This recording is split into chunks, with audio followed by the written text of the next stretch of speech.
Hey everybody, it's Heather. I'm coming to you today while I'm actually sick.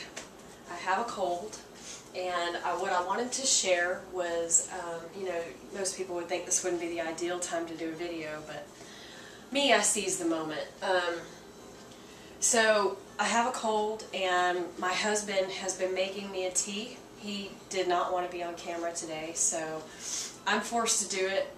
I'm going to do it now while I'm thinking about it because I might sleep and forget.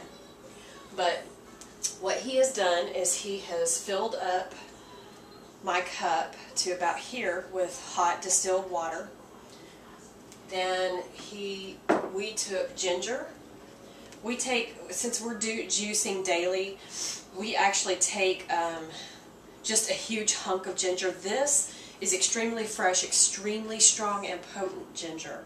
Not all the stuff we buy at the store tastes this strong, so a little of this bad boy goes a long way.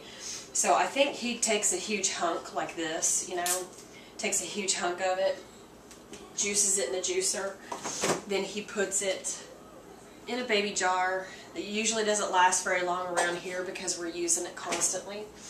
Ginger is a natural anti-inflammatory. So when your body's inflamed, what happens with me when I get a cold, I generally have breathing issues. My asthma starts to try to act up.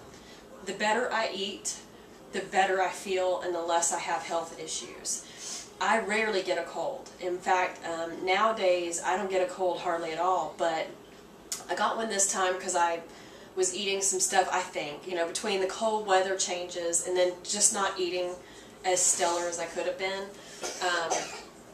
As you can hear my kid in the background, he got sick and then he got me sick. So eating better, it doesn't make, it's not a foolproof plan, but it sure helps. This has been a much lighter case than what I've ever had.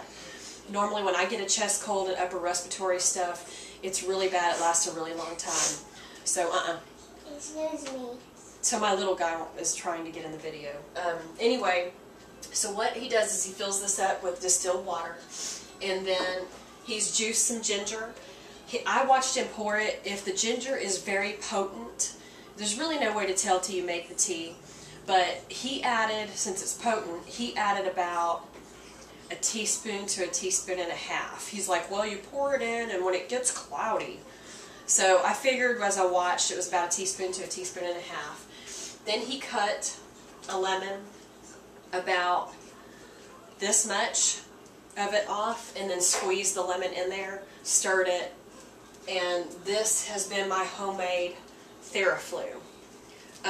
We are really against meds, not that we're totally against doctors, but we're pretty anti-medicine. We try to be as natural as we can about these things in our house. So, and I'm not trying to advertise for these people. But here's another thing I've been doing. This, don't know if you can read it. I don't know how to say this name. Nathan, come here. But this stuff right here, I don't think it tastes too stellar, but it definitely has been helping me feel better. I've been doing a lot of herbal teas, and at night for breathing, eucalyptus oil. I've used some of that as well.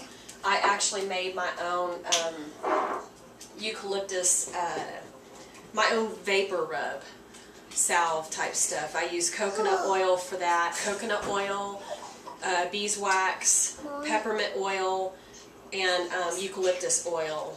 Excuse me.